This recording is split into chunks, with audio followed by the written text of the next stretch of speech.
l'endroit où se réunissent les 751 députés européens élus dans toute l'Union européenne. C'est un Parlement qui représente les 500 millions de citoyens européens. D'accord, donc justement, on a parlé de l'hémicycle. Est-ce que vous pouvez me décrire un petit peu cet endroit très important ici? Comme tu le vois ici, les députés européens, ils ne vont pas siéger en fonction de leur État. Ce n'est pas du tout comme une organisation internationale où il va y avoir les Allemands, les Grecs, les Italiens. En fait, ici, on a les groupes politiques. Alors, tu as un petit papier qui est au début de l'hémicycle, qui est là. Le président du Parlement européen est au milieu. Oui. Et puis après, ce sont tous les députés européens par groupe politique. Ce n'est pas un organe qui représente les États, c'est un organe qui représente les citoyens dans différentes tendances politiques. Et quand tu votes aux élections européennes, tu votes pour une tendance, pour un parti, tu ne votes pas pour une nationalité. Évidemment, nous les Français, on va élire 74 députés français. Ici, on débat beaucoup, il y a aussi des votes qui sont organisés. Est-ce que vous pouvez m'expliquer comment ça se passe pour voter? Et d'ailleurs, quelle est la différence entre un vote machine, je crois qu'on en voit ici, et des votes à main levée comme je Alors la règle générale, c'est qu'on vote à main levée. Et le président qui est là-bas, il arrive à voir s'il a une majorité dans l'hémicycle ou pas. Quand ce n'est pas très clair, il peut demander à vérifier. À ce moment-là, les députés européens prennent leur carte, ils la mettent dans le petit boîtier, et tu vois, là, ils ont plus, moins et abstention. Donc ils peuvent, à ce moment-là, tout s'affiche sur l'écran là-bas, et tu as le nombre de gens qui ont voté pour, le nombre de gens qui ont voté contre, et les abstentions, et là, tout est clair.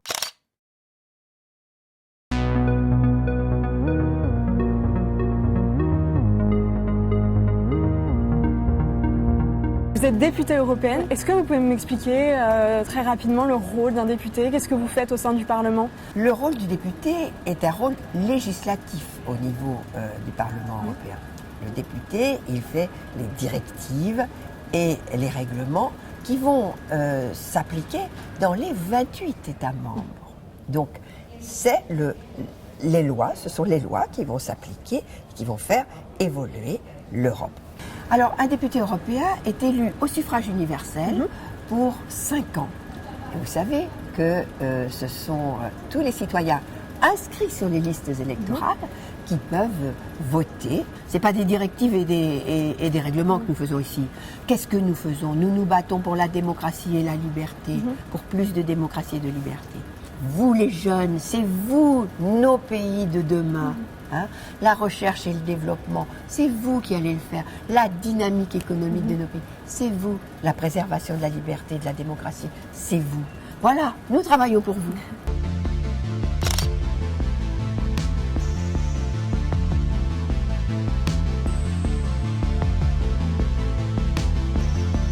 Европейските институции да се борят и да изкоренят бедността. Bonjour Monica Manova, vous êtes interprète. Est-ce que vous pouvez m'expliquer un peu où est-ce qu'on se trouve ici? C'est le lieu de travail des interprètes, c'est-à-dire que nous travaillons dans des cabines comme ça, avec des écouteurs et avec un micro.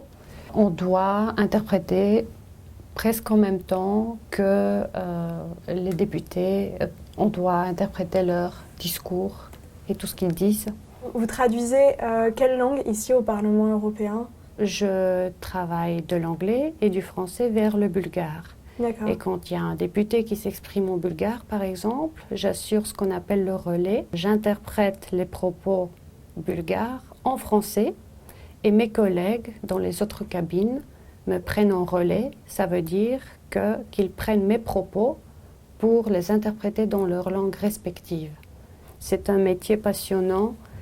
C'est un métier dans lequel on ne peut jamais tomber dans la routine.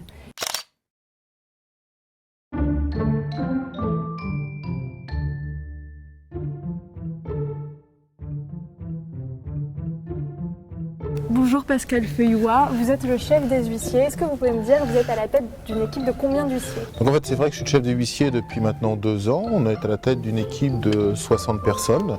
Votre travail consiste en quoi exactement? En fait, j'aime à dire qu'on est les vitrines du Parlement européen. C'est-à-dire la première personne que vous allez rencontrer lorsque vous venez au Parlement européen et la dernière personne que vous allez voir quand vous quittez le Parlement européen. Donc pour nous, c'est vraiment très important que cet accompagnement se fasse dans les meilleures dispositions possibles. Est-ce que vous vouliez faire ça dès le début ou est-ce que c'est... Non. Vous avez rencontré ce métier par hasard, vous en êtes tombé J'ai rencontré amoureux. ce métier par hasard, j'en suis tombé amoureux. Donc en fait, j'ai réussi un concours pour travailler à la bibliothèque du Parlement européen. Et en fait, j'ai commencé à découvrir les salles de réunion, j'ai commencé à voir ces gens habillés comme moi en noir, et j'ai dit mais tiens, qu'est-ce que c'est? Et là, je me suis rendu compte qu'il y a un protocole, il y a une aide aux députés, il y a rendre service, il y a le plaisir, il y a l'agrément, il y a la politesse, et on se dit, waouh, ça je veux faire. Je vois que vous portez une tenue particulière, dont une sorte de médaille, un collier. Est-ce que vous pouvez m'en dire plus? Pourquoi est-ce que vous êtes habillé comme ça? Non, en fait, on appelle ça un frac. Donc le costume que je porte est un frac. Il date de la Révolution française, 1789. Donc, et cette chaîne était aussi existante, sauf la médaille bien entendu qui a été adaptée pour la communauté européenne. Oui. Et donc en fait les huissiers à l'époque portaient cette chaîne. Il y avait des réunions de députés en 1789 dans des chambres, mais il n'y avait pas de porte. Et donc l'huissier devait décrocher sa chaîne de chaque côté pour la mettre de chaque côté de la porte et montrer qu'on pouvait fermer la porte uniquement avec la chaîne. Voilà. D'accord. Ça c'est le symbole.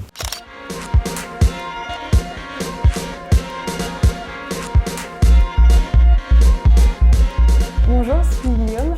Merci de m'accueillir et de répondre à mes questions. Est-ce que vous pouvez vous présenter en 2-3 mots très brièvement? Mon travail, il est à la fois d'être législatrice, de créer des lois européennes qui concernent tout le monde, au-delà des Rhône-Alpins ou des Corses ou des gens de PACA, et à la fois de faire ce go-between avec les institutions européennes pour mieux expliquer l'Europe, pour essayer de faire ces passages, ces passerelles de compréhension.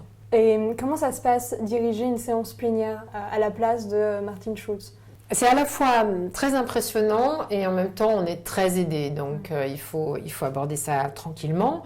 Bon, c'est comme une énorme classe, hein, en fait, d'une certaine manière. Mon travail consiste à donner la parole, donc c'est faire respecter le débat collectif, les temps de parole. On est aussi appelé à présider des votes. C'est les moments où on est, enfin en tout cas moi, toujours un peu plus sur le qui-vive, parce qu'il faut à la fois que je fasse mon travail parlementaire, je vote moi-même, que je surveille comment les votes s'organisent, que je regarde quel est le résultat. Donc il ne faut pas que je me trompe quand je dis ce rapport ou cet amendement est adopté, il ne faut pas que je me trompe, quoi.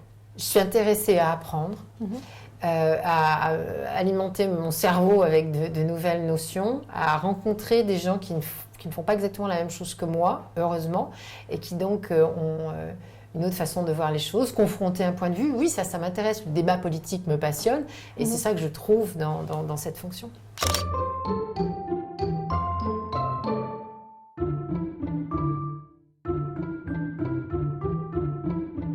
Si vous deviez faire une sorte de top 3 des meilleurs moments que vous avez vécu ici au Parlement? Le top du top, c'est quand nous avons accueilli le pape François au Parlement européen, parce qu'il est venu délivrer ici un véritable message universel. Moi, ce qui m'a frappé, c'est qu'il a été applaudi par tous les rangs de l'hémicycle.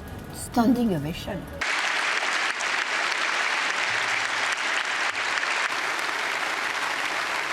Ce qui m'a vraiment émue et que je n'oublierai jamais, c'était le discours du docteur Denis Mukwege. C'est un gynécologue de renommée internationale. Il a reçu le prix Sakharov en 2014. Il parlait de la violence faite aux femmes et aux petites filles en République démocratique du Congo. Chaque mère violée,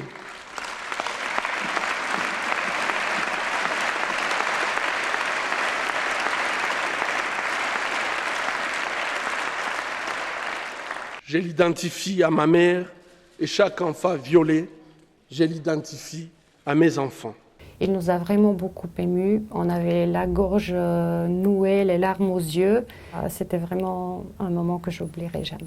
Alors ce matin, il y a eu un événement un peu particulier. Il y a eu la remise du prix Lux. Est-ce que vous pouvez m'en parler? Le prix Lux, c'est une compétition entre des films européens pris au sens large, qui sont soumis au vote des parlementaires européens.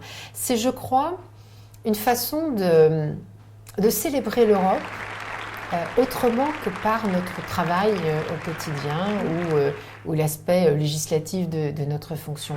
Et je crois que c'est une manière de célébrer la culture, c'est une manière de montrer qu'on peut être sensible au monde qui nous entoure, à la façon qu'ont d'autres types de professions de le traduire. C'est toujours très intéressant de voir cela.